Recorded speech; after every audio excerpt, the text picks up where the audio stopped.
Grace to you and peace from God our Creator and Christ our Redeemer.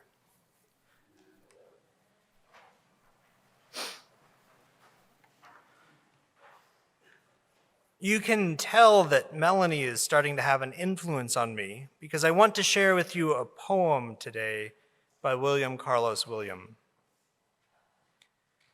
So much depends upon a red wheelbarrow, glazed with rainwater, beside the white chickens. With his words, sparse and bare, he captures a moment frozen in time. The web of significance stretched between the words of his poem are taut and sparkling, the meaning pregnant with what was and what is yet to be. And I find that I cannot help but to think of William Carlos Williams' words as I read the gospel story this morning, because in this story from Mark's gospel, we find the same spare, exacting words which bear the weight of what is said and what is not said.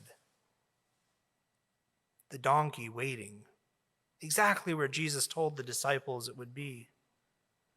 The onlookers who accept Christ's words in the mouths of the disciples with no questions asked. The way crowds appear suddenly like angels appearing above darkened fields without warning or prompting to welcome Jesus into the city. With tree branches waving and cloaks outflung, the way what was the great messianic secret that Jesus is none other than the Messiah, the chosen one of God, is suddenly proclaimed openly and loudly with shouts of Hosanna by complete strangers.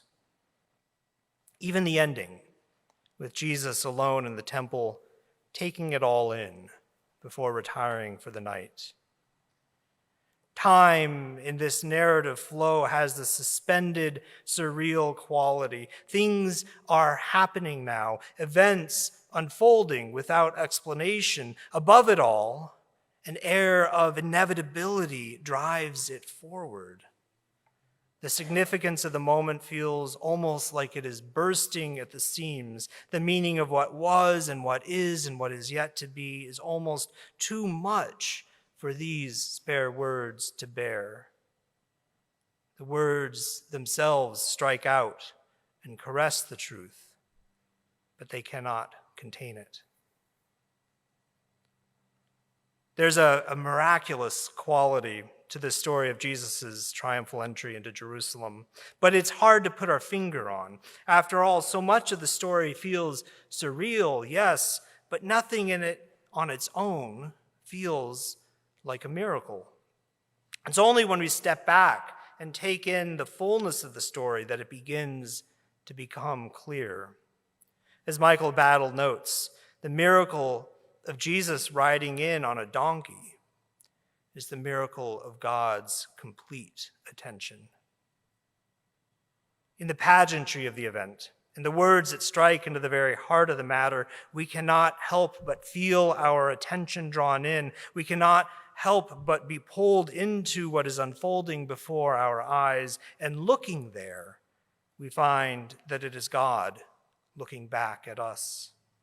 We find that God's undivided attention is upon us, and we glimpse God's love, so different from our own, pouring out over us. The events of what is to come have begun. They cannot be stopped. Not because God wills it, but because we cannot will ourselves to stop it. And God is watching us. God's full attention is on us and on this moment. As it all unfolds, God is with us. In the depths of our brokenness, God waits for us. But for now, so much rides on the back of a donkey amidst a crowded street.